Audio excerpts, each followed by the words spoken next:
Uno scoglio chiamato Lampedusa, questo è il libro presentato ieri presso la sede del Consorzio Universitario Empedocle di Agrigento, che ha visto la partecipazione dei due autori, Marta Daneluzzi, presenti all'evento il presidente del Consorzio Nenè Mangiacavallo, il sindaco Franco Miccichè, il giornalista Nuccio Dispenza. L'evento è stato moderato dal collega Stelio Zaccaria. Ecco, da cosa nasce l'idea di fare un libro? Voi siete appunto del nord friulane, di fare proprio un libro su Lampedusa, un'isola diciamo lontanissima dal vostro habitat naturale? E parte dall'esperienza di Sonia Fattori, che è arrivata a Lampedusa nel 2015. All'epoca lei aveva un progetto in Africa. Quell'anno vi era l'impossibilità di raggiungere il Mali, in particolare la zona in cui lei aveva questo progetto, e siccome insomma, la nomea di Lampedusa era ormai notevole, lei ha raggiunto l'isola nel febbraio del 2015 per la prima volta ed è rimasta innamorata, un po' per l'accoglienza che ha avuto, un po' per i paesaggi che ha visto, nonostante insomma, fosse febbraio e generalmente insomma, la bellezza di Lampedusa e del mare lo si vede in estate. Da lì, essendo poi un'esperta anche di montaggi multivisivi, quindi creazione di video dalle foto, abbiamo creato, lei ha montato le foto, mi ha chiesto di scrivere alcuni testi, Dusa nel mare, in cui c'era un po' uno spaccato, una carrellata sia della bellezza naturale, del mare, dei colori di Lampedusa, delle persone e anche marginalmente quello che era il tema della migrazione, quindi con alcuni ragazzi incontrati sull'isola. Dopodiché abbiamo portato alla proiezione insomma, di questa multivisione sia in Friuli che in altre zone d'Italia, e la domanda che usciva era sempre: ma Lampedusa davvero è questo? Cioè, nell'immaginario collettivo il modo in cui si parla di Lampedusa fa sì che si associ inevitabilmente all'immagine dell'hotspot, della migrazione, di un'invasione, no? L'isola invasa dai migranti. E di fatto ci siamo chiesti: ma forse possiamo fare qualcosa, visto che andandoci poi abbiamo ricevuto sempre accoglienza e un modo di stare insieme, per cui si fa volentieri la traversata, dico sempre, no? di tutta l'Italia per arrivarci, perché è arrivare a casa. Io dico, è come essere al paese e tornarci per Natale dopo essere stati distanti, per cui dopo un po' ci si saluta tutti, si respira quest'aria, si sta bene, e lì abbiamo deciso: ok, facciamo qualcosa per Lampedusa che sia esclusivamente Lampedusa e lampedusani, lasciando da parte, non dicendo che non esiste, ma lasciandolo da parte, o si affronta in altro modo, oppure Lampedusa non avrà mai il giusto tributo a tutta quella che è la sua ricchezza di umanità in tutti i sensi, non solo nei confronti dei migranti, di bellezza naturale, insomma, lì non servono parole, direi, basta averlo visto una volta sola. Nasce dal desiderio di far conoscere Lampedusa, la sua bellezza nell'insieme e la sua umanità. Una parte del ricavato sarà devoluto a un'associazione di Lampedusa?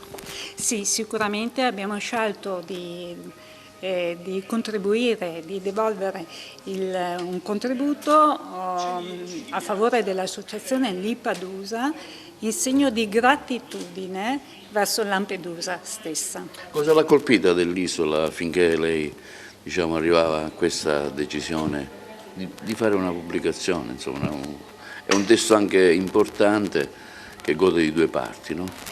La sua umanità, la sua gente, la bellezza, la natura e tutto nell'insieme. Sì. Ecco, lei è del nord, è friulana, e quindi scrivere di Lampedusa, insomma, è un po' atipico, no? Sì, è atipico pensare che una persona che arriva da così lontano si occupi di un'isola, di un territorio. Non è da tutti i giorni. Io l'ho fatto proprio perché ho ritrovato in Lampedusa una sua propria umanità, il territorio giusto per me, per stare bene assieme. Il calore, quanto l'ha coinvolta, il calore dell'isola? Tantissimo, tanto che io ho messo radici, per me Lampedusa è veramente casa. È una splendida pubblicazione che mette in evidenza gli aspetti particolarmente positivi con immagini e testi di quella terra meravigliosa che è Lampedusa.